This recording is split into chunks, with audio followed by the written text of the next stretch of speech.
Hello friends, स्वागत है आप सभी का चैनल फॉर एग्जाम पावर में। फ्रेंड्स, आज के इस वीडियो में अभी हम लोग देखने वाले हैं 12वीं साइकोलॉजी का वीवीआई प्रश्न। और ये जो साइकोलॉजी का वीवीआई प्रश्न है ये आपके 2023 एग्ज़ाम के लिए काफ़ी महत्वपूर्ण है। ठीक है, तो सभी क्वेश्चंस को आप अच्छे से रट लीजिएगा। ठीक है, क्योंकि यहाँ से आपके एग्ज़ाम में कई प्रश्न पूछे जाएंगे। ओके, और मैं आपको बता दूँ फ्रेंड्स, इस वीडियो में हम लोग देखने वाले हैं टॉप 25 प्रश्न। ठीक है, टॉप 25 प्रश्न हम लोग देखने वाले हैं जो कि 25 के 25 काफ़ी इम्पोर्टेंट है। तो सभी प्रश्न को आप अच्छे से देखिएगा, क्योंकि जितने भी प्रश्न यहाँ पे लिए गए हैं सारे के सारे सिलेक्टेड प्रश्न हैं। ठीक है, यहाँ से आपके एग्ज़ाम में कई क्वेश्चन से पक्का पूछे जाएंगे, तो सभी प्रश्न को आप अच्छे से रट लीजिएगा। ओके, तो अब चलिए देखते हैं हम लोग पहला प्रश्न। आपका फाइनल परीक्षा काफ़ी करीब आ चुका है और काफ़ी स्टूडेंट्स को ये प्रॉब्लम है कि उनका तैयारी अच्छे से नहीं हुआ है। ठीक है, इसी स्थिति को देखते हुए हमारे अनुभवी शिक्षकों के द्वारा एक ऐसा पीडीएफ तैयार किया गया है कि आप अभी से पढ़ करके आप 90+ ला सकते हो। इसका मैं 100% गारंटी देता हूँ। ठीक है, अगर आपको पीडीएफ चाहिए तो उसका कुछ चार्जेस है। ज़्यादा जानकारी के लिए आप SMS करें 7274800891 पर। पहला प्रश्न है, निम्नलिखित में से कौन एक व्यक्ति का शील गुण है? तो पहला का सही आंसर है ऑप्शन नंबर की बुद्धि। ठीक है, पहला का जो राइट आंसर है वो है ऑप्शन नंबर ये। अगला प्रश्न है, व्यक्ति के जीवन में सफलता का कितना प्रतिशत संवेगात्मक बुद्धि से निर्धारित होता है? तो सेकेंड का सही आंसर है ऑप्शन नंबर बी, लगभग 70%। अगला प्रश्न है, क्वेश्चन नंबर 3 है, जिस बच्चे की बुद्धि अवधि 35 से 40 होती है उसे किस श्रेणी में रखा जा सकता है? ठीक है, तो 3 का जो राइट आंसर है वह है ऑप्शन नंबर बी, साधारण मानसिक दुर्बलता। ठीक है, इसका राइट आंसर है। अगला प्रश्न है, क्वेश्चन नंबर 4 है, बुद्धि संरचना मॉडल किसने विकसित किया? तो 4 का सही आंसर है ऑप्शन नंबर बी, गिलफोर्ड ने। ठीक है, बुद्धि संरचना मॉडल किसने विकसित किया? तो गिलफोर्ड ने किया। ओके, अगला प्रश्न है, विभेदक परीक्षण का उपयोग किस मनोवैज्ञानिक ने भारतीय अनुकूलन के अनुसार विकसित किया है? तो 8 का सही आंसर है ऑप्शन नंबर डी, JS ओझा। ठीक है, अगला प्रश्न है, क्वेश्चन नंबर 9 है, प्रश्न क्या है, प्रतिभाशाली बालकों की सबसे बड़ी विशेषता है? तो 9 का जो राइट आंसर है वह है ऑप्शन नंबर की सूझ। ओके, अगला प्रश्न है, क्वेश्चन नंबर 10 है, व्यक्तित्व का विश्लेषणात्मक सिद्धांत किसने प्रतिपादित किया? ठीक है, तो 10 का जो सही आंसर है वह है option number A, Carl Jung ने। ठीक है, अगला प्रश्न है, क्वेश्चन नंबर 11 है, किसने कहा जन्म क्रम व्यक्तित्व का निर्धारक है? तो 11 का जो राइट आंसर है वह है ऑप्शन नंबर डी। ठीक है, 11 का सही आंसर है ऑप्शन नंबर डी, एडलर ने। ओके, नेक्स्ट क्वेश्चन है, बुद्धि के बहुतत्व सिद्धांत का प्रतिपादन कौन किया? तो 5 का सही आंसर है ऑप्शन नंबर ए, थर्स्टन ने। ओके, अगला प्रश्न है, क्वेश्चन नंबर 6 है, समूह खंड सिद्धांत का प्रतिपादन किसने किया था? ठीक है, तो देखिए यहाँ पे 4 ऑप्शन दिए गए हैं, तो 6 का सही आंसर है option number B, Spearman. Okay, इसका राइट आंसर है। अगला प्रश्न है, क्वेश्चन नंबर 7 है, व्यक्ति की किसी विशेष क्षेत्र की विशेष योग्यता कहलाती है? ठीक है, 7 नंबर प्रश्न है, व्यक्ति की किसी विशेष क्षेत्र की विशेष योग्यता कहलाती है? तो क्या कहलाती है? यहाँ पे 4 ऑप्शन दिए गए हैं। ठीक है, तो 7 का सही आंसर है ऑप्शन नंबर बी, अभिक्षमता।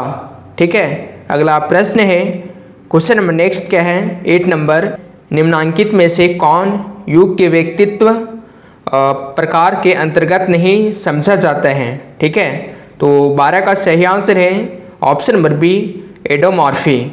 ओके, अगला प्रश्न है, क्वेश्चन नंबर 13 है, सीखने के सूझ सिद्धांत के अनुसार प्राणी की सफलता मिलती है? ठीक है, तो 13 का जो राइट आंसर है वो है ऑप्शन नंबर बी, कर्मशः। ओके, अगला प्रश्न है, क्वेश्चन नंबर 14 है, एडलर के मनोवैज्ञानिक को कहा जाता है? ठीक है, एडलर के मनोवैज्ञानिक को कहा जाता है? तो 14 का जो राइट आंसर है वो है ऑप्शन नंबर सी। ठीक है, ऑप्शन नंबर सी क्या है? तो मानवतावादी मनोवैज्ञानिक इसका सही आंसर है। अगला प्रश्न है व्यक्तित्व विभिन्नता का अर्थ होता है। ठीक है, तो 15 का सही आंसर है ऑप्शन नंबर सी, ए और बी दोनों। ठीक है, यानी ये और ये। ओके, अगला प्रश्न है क्वेश्चन नंबर 16 है निम्नांकित में से कौन वास्तविकता का नियम से निर्देशित होता है? तो 16 का सही आंसर है ऑप्शन नंबर सी, ठीक है। नेक्स्ट क्वेश्चन है क्वेश्चन नंबर 17 है फ्रायड के अनुसार मन के आकारात्मक मॉडल है। तो 17 का जो राइट आंसर है वह है ऑप्शन नंबर, इसका जो सही आंसर है वह है ऑप्शन नंबर बी, उपाह। ठीक है, 17 का। अगला प्रश्न है पीएफ अध्ययन को किसने विकसित किया? तो 18 का जो राइट आंसर है वह है ऑप्शन नंबर ए, रोजेनज्वेग। ठीक है, अगला प्रश्न है क्वेश्चन नंबर 19 है। प्रश्न क्या है 19 नंबर, TAT को किसने विकसित किया? ठीक है, तो देखिए यहाँ पे ऑप्शंस दिए गए हैं। ओके, तो 19 का जो राइट आंसर है वो है ऑप्शन नंबर डी, मॉर्गन और मरे ने। ठीक है, अगला प्रश्न है क्वेश्चन नंबर 20 है। प्रश्न क्या है 20 नंबर, ईड आधारित है। ठीक है, ईड आधारित है, तो यहाँ पे ऑप्शन दिए गए हैं। ठीक है, तो 20 का जो राइट आंसर है वह है ऑप्शन नंबर सी। 20 का जो सही आंसर है वह है ऑप्शन नंबर सी। ओके, अगला प्रश्न है क्वेश्चन नंबर 21 है व्यक्तित्व के शील गुण के आधार पर किसने व्यक्ति को विभाजित किया? तो 21 का जो सही आंसर है वह है ऑप्शन नंबर बी, शेल्डन ने। ठीक है, अगला प्रश्न है क्वेश्चन नंबर 22 है टाइप ए एवं बी के व्यक्तित्व का प्रतिपादन किसने किया? तो 22 का सही आंसर है ऑप्शन नंबर ए, फ्रीडमैन ने। ठीक है, टाइप ए एवं बी के व्यक्तित्व का प्रतिपादन किसने किया? तो फ्रीडमैन ने किया। ओके, अगला प्रश्न है क्वेश्चन नंबर 23 है किसने व्यक्ति को पूर्ण रूप से कार्यशील व्यक्ति माना है? किसने व्यक्ति को पूर्ण रूप से कार्यशील व्यक्ति माना है? तो 23 का जो राइट आंसर है वह option number A, Carl Rogers ने। ठीक है, अगला क्वेश्चन है क्वेश्चन नंबर 24 है सामान्य अनुकूलन संलक्षण की तीसरी अवस्था का नाम क्या है? तो 24 का सही आंसर है ऑप्शन नंबर ए, परिसराती अवस्था। ठीक है, अगला प्रश्न है क्वेश्चन नंबर 25 है दबाव प्रतिरोधी व्यक्तित्व में कौन विशेषता नहीं पाया जाता है? तो 25 का जो सही आंसर है वह है ऑप्शन नंबर डी, नियंत्रण। ओके, तो इस वीडियो में हम लोग देखे टोटल 25 प्रश्न। ठीक है, अगर 25 प्रश्न में आपको पहले से कोई भी क्वेश्चन का आंसर अगर पता होगा तो आप कमेंट बॉक्स में आंसर दीजिएगा। ठीक है, और कोई आपको अगर बताना हो तो आप कमेंट बॉक्स में बता सकते हो। तो मिलते हैं अगले वीडियो में, तब तक के लिए थैंक्स फॉर वाचिंग। और इस वीडियो को आप लाइक कर दीजिएगा, चैनल को सब्सक्राइब कर दीजिएगा और बेल आइकन को ऑल पे सिलेक्ट करके घंटी को बजा दीजिएगा। ठीक है, तो मिलते हैं अगले वीडियो में, तब तक के लिए थैंक्स फॉर वाचिंग। आपका फाइनल परीक्षा काफ़ी करीब आ चुका है और काफ़ी स्टूडेंट्स को ये प्रॉब्लम है कि उनका तैयारी अच्छे से नहीं हुआ है। ठीक है, इसी स्थिति को देखते हुए हमारे अनुभवी शिक्षकों के द्वारा एक ऐसा PDF तैयार किया गया है कि आप अभी से पढ़ करके आप 90+ ला सकते हो।